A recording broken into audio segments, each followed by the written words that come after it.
Why, hello there, darling. Oh, I'm sorry.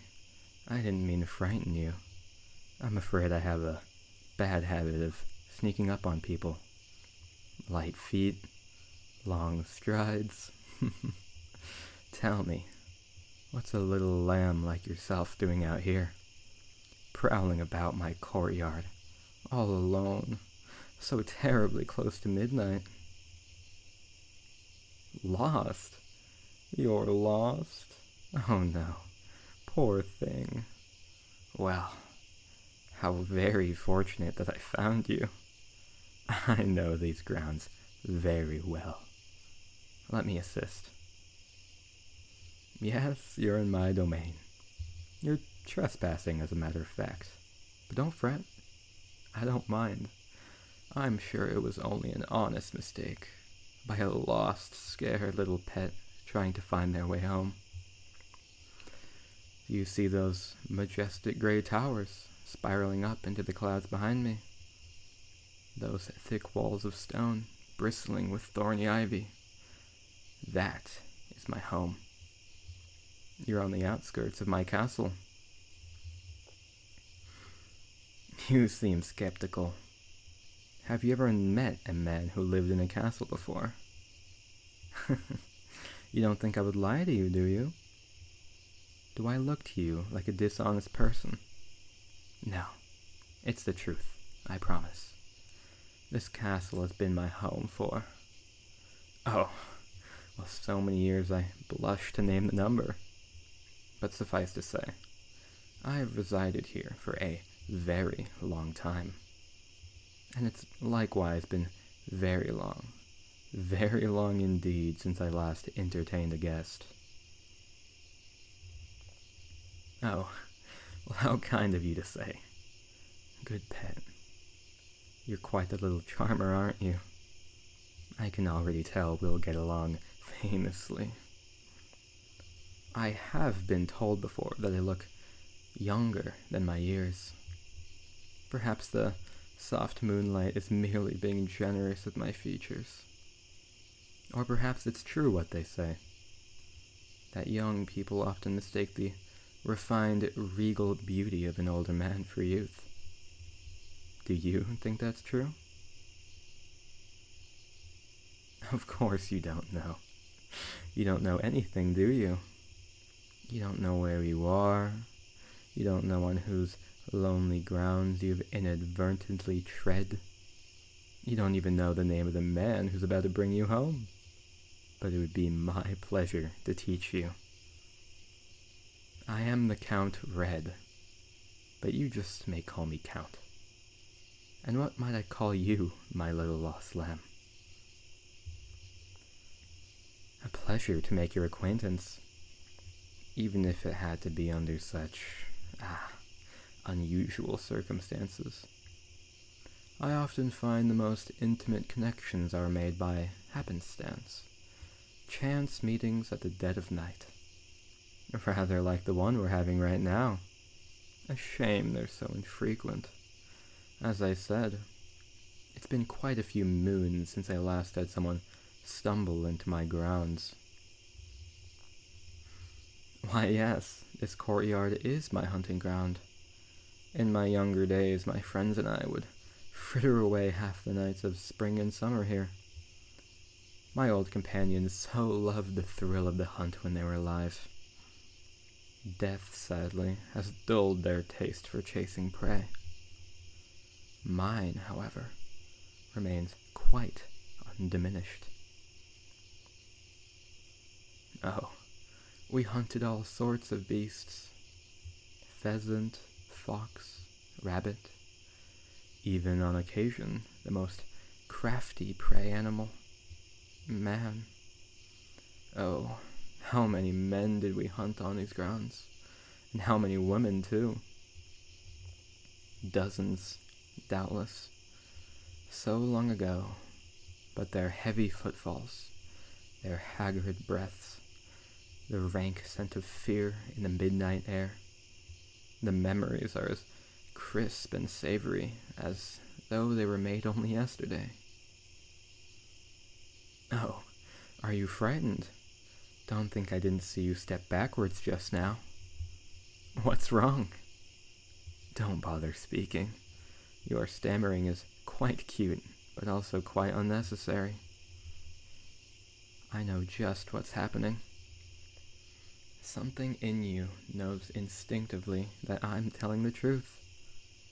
In fact, something about me you can't quite put your finger on has had the hairs on your neck standing up and goosebumps prickling your arm since you saw me, hasn't it? This frail man, all alone here in the dark, has you slowly melting into a messy bundle of nerves. That's all right. Here, let me make this easier for both of us. No, don't struggle now. I have you. You're not getting free. Let me just wrap my arms around you and draw you into my body. Do you like that? No. Oh, what's the matter, darling? Are you one of those pets who doesn't like to be embraced? Are you shy? I only wish to give you a big hug. Come here. You don't want me to. A pity.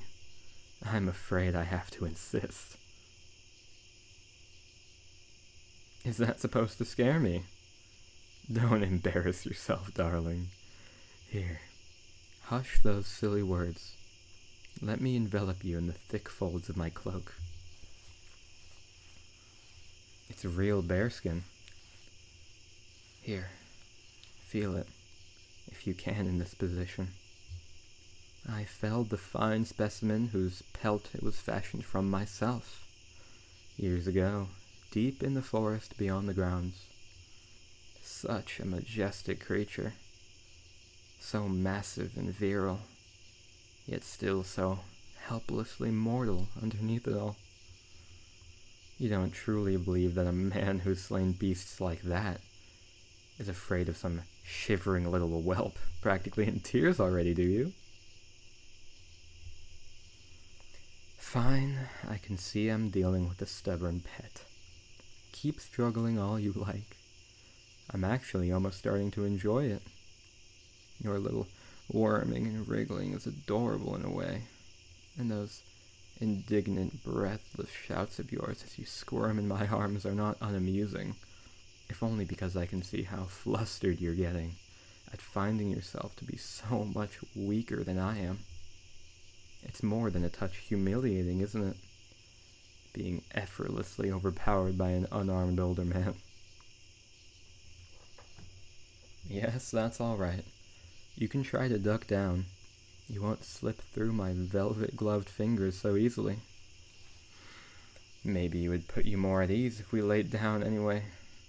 The dewy grass is soft enough to be comfortable. There.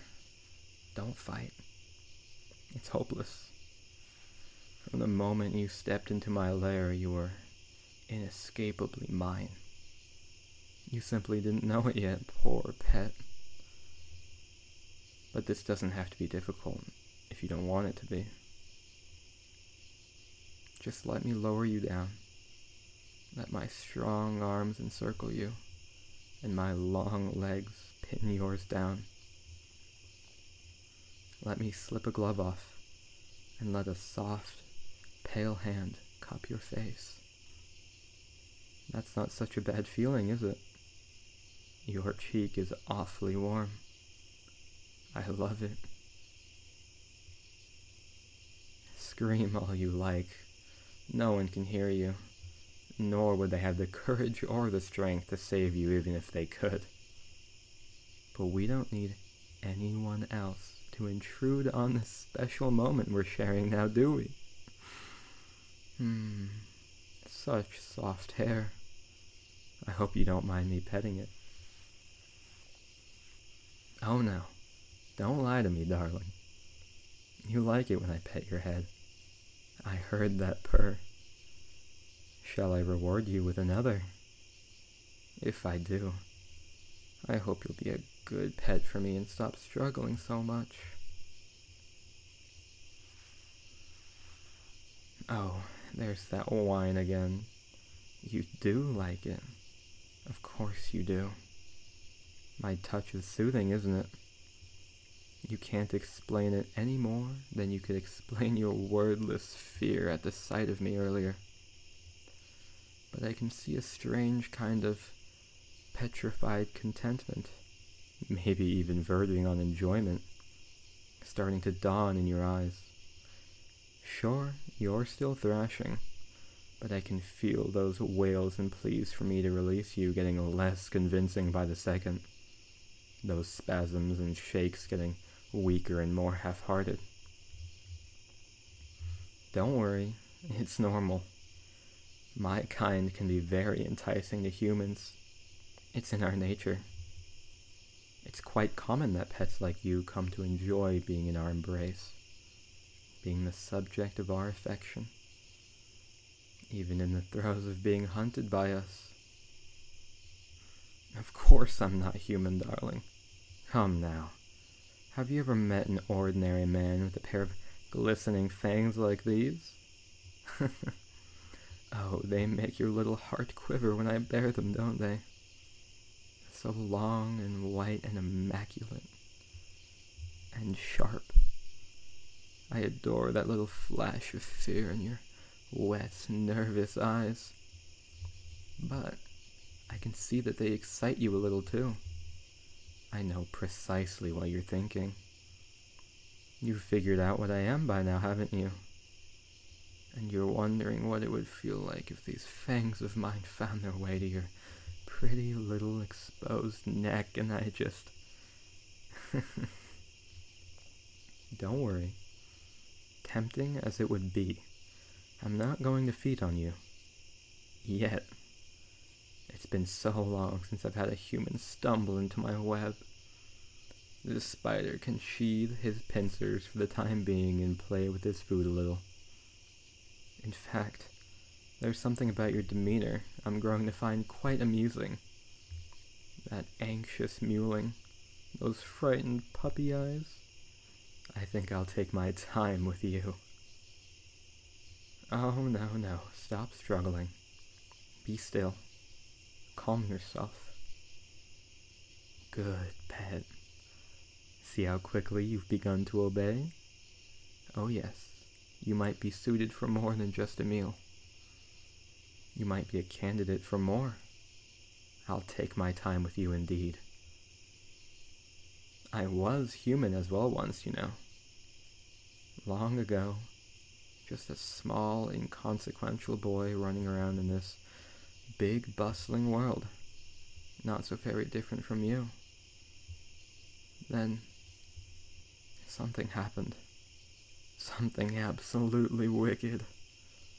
And when it was over, I became the Count.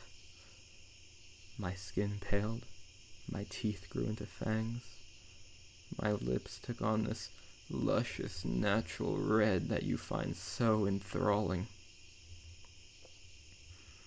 Oh, did you think I didn't notice your eyes flitting down to my mouth? To these beautiful lips of mine?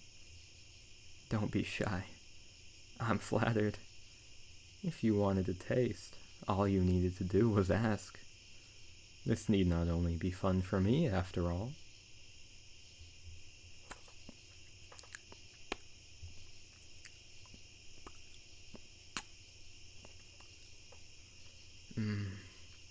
How long has it been since I felt trembling human lips on my own? That was excellent. And I can see from that look in your wide eyes that, despite your shock, you're no less satisfied. But we're hungry creatures, aren't we? The both of us. We can hardly stop at one bite.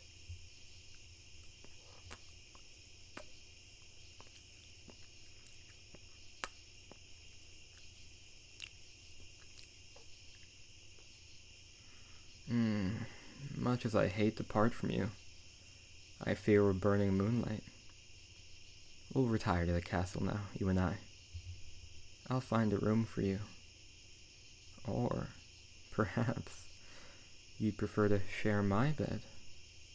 another little treat I might reward you with if you are a good pet. As I said, this need not only be a fulfilling experience for me. I have so many plans unfurling in my mind for you, pet. You might just be the one I've been looking for. But time will tell. Alright, on your feet. You won't resist anymore, will you? You're under my spell now, aren't you? I can see it in your eyes. Even as part of you wants desperately to run, you can't help but instinctively obey your gentle master. Good, pet. But next time, you must respond with no master or no count. I haven't decided how I'd prefer you to address me when you're serving me, but you will be serving me so much in the coming days. We have time to sort that out. Take my hand now and follow me. You know, you should have asked the townsfolk why they take such care not to wander up here by mistake as you did, especially at night. Or perhaps you did ask. And when they told you the story of the dreadful vampire who wears the guise of a handsome man dwelling in this very castle, you didn't listen, did you? I'll bet you even chuckled to yourself later. What a ridiculous fable. Nothing more than a lie to scare school children. I don't believe in campfire tales of vampire counts stalking pets and snatching them up in the dark of night. Well, my darling, my advice is you'd best start believing in those tales. You're in one.